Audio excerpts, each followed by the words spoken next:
Hello and welcome to the interview on France 24. I'm Armand Georgian.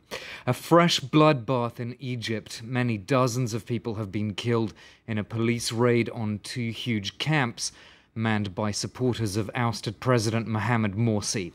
It's not the first bloody crackdown on Muslim Brotherhood supporters, but the interim authorities' decision to declare a month-long state of emergency suggests that the conflict has now gone to a whole new level.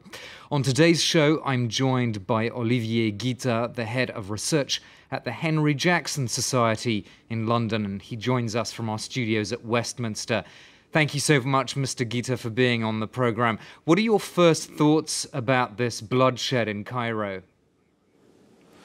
Listen, at this point, it's not surprising. The writing was on the wall. Morsi supporters and the LCC government were both saying that they would not back down, and so the show of force is not a surprise at this point. It had to go through, even though Americans and Europeans have been shuttling to Cairo to try to avoid this.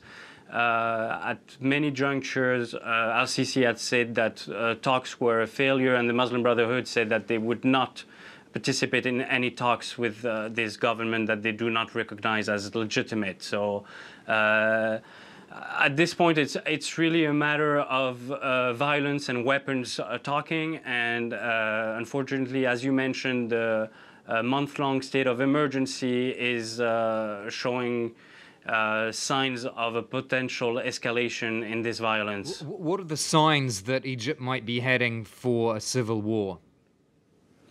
It's mostly the fracture within Egyptian society between Islamist and anti-Islamist.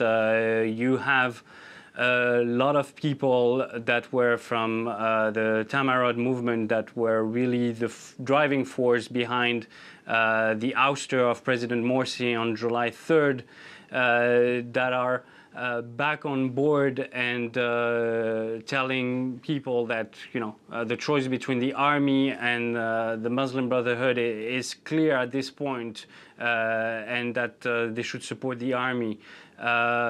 Really, it's much more of an antagonized situation because of the fact of the violence touching also religious minorities like the Christians. The fact that churches have been torched by Muslim Brotherhood supporters is also a sign of involving everyone within Egyptian society. Also the fact that you had an Al-Qaeda flag flying over one of the churches that was torched is really problematic at this point, and it brings a whole new level to that confrontation. So it could start taking on more of a sectarian shape. And what about the situation in the Sinai Peninsula? The situation in the Sinai Peninsula has really deteriorated since July the 3rd, mostly because it looks like the terrorist group there, Ansar al-Jihad, is one way or another helped by the Muslim Brotherhood. What's the evidence of that? Mostly some statements by Muslim Brotherhood leaders after July the 3rd, threatening for the situation to escalate in the Sinai, and also saying that attacks will stop the day Morsi will be reinstated. So the linkage was effectively done by the Muslim Brotherhood itself to say that they had a hand in possibly the increase of attacks in Sinai. So do you think there'll be a perception that the Muslim Brotherhood will now be pulling strings in the Sinai and against religious minorities? Is that a charge that we can expect its opponents to make?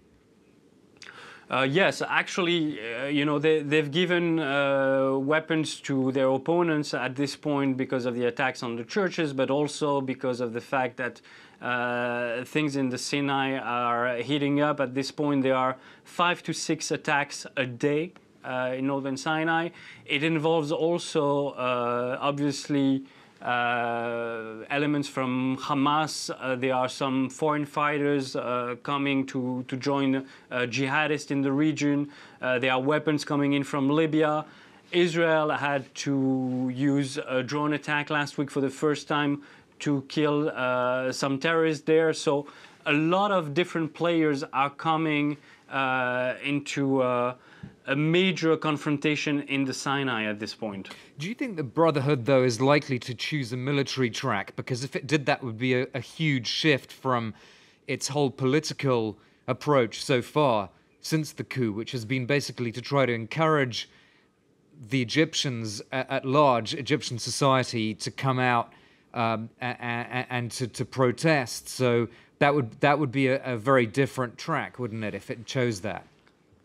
Right, but I think it's a matter of adopting a realistic strategy. They've seen that they're not getting anywhere with the political views, mostly because the international community has no leverage on al-Sisi at this point, but also the fact that in the past few days they've been playing the victims and trying to get a PR campaign going by putting kind of human shields with women and children first, at the first line of defense in the demonstration.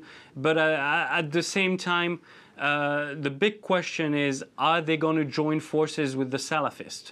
The Salafists have a major armed force, especially gangs that could really create chaos and take this to the next level. And that's, for me, the big issue at this point. If the Salafis are joining force with the Muslim Brotherhood, we could have an escalation of violence that would bring to date something that happened in the past few days seem like a cakewalk at this point. So I'm very worried about that. Olivier Guita, you said earlier that the international community doesn't have leverage on General al-Sisi, but I would suggest to you that there's one country that does, and that's Saudi Arabia. Yes, indeed. Al-Sisi had a history of being the military attaché in Riyadh, is very close to the Saudis.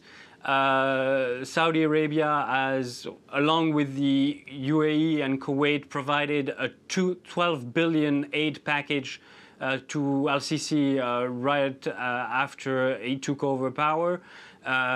So between the 12 billion that he's getting from 3 Gulf countries and the 1.3 billion that Obama is saying that is probably not going to give him, it's an easy choice for al-Sisi, who his paymasters are. And so I suspect that Saudi Arabia is going to have the last say about the Egyptian crisis. Yes. Sorry, how far do you think Saudi Arabia is willing to let this situation get worse? How much more deaths would it be willing to tolerate to make sure that Sisi remains in charge?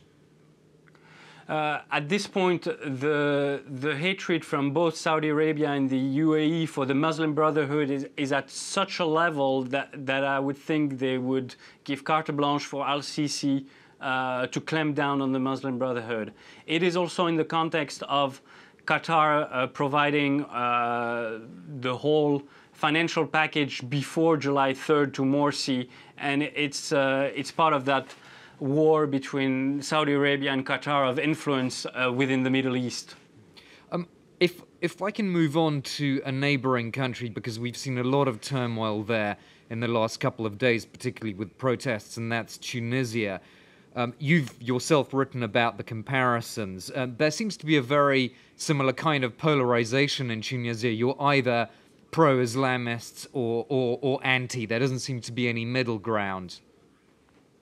Right, you're totally correct. At this point, really, the fracture in Tunisian society is also at a level where it could be signs of a potential civil war, especially in light of the latest assassination of an anti-Ennahda Muslim Brotherhood politician that occurred at the end of July, and that was similar to the one that happened in February that killed also an opponent.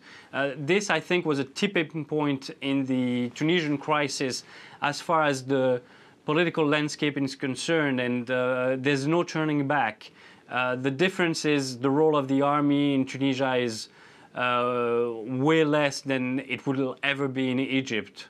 And that could make the situation more dangerous, actually, in Tunisia in a way, couldn't it? Yes, because at this juncture of time, there are elements within the secular and within the Muslim Brotherhood or the Islamist crowd that could literally get much more violent in the next few days. All this in the context of Al-Qaeda being very active on the Tunisian front in the past few weeks, especially in light of the killing of 9 Tunisian soldiers at the Algerian-Tunisian border. Yeah, a worrying security situation, obviously, in both in the Sinai and in that region of Tunisia that you just mentioned. We'll have to end it there. Thank you so much for your time and for being a guest on the interview, Olivier Guita, the head of research at the think tank, the Henry Jackson Society in London. That's all for this edition of the interview on France 24.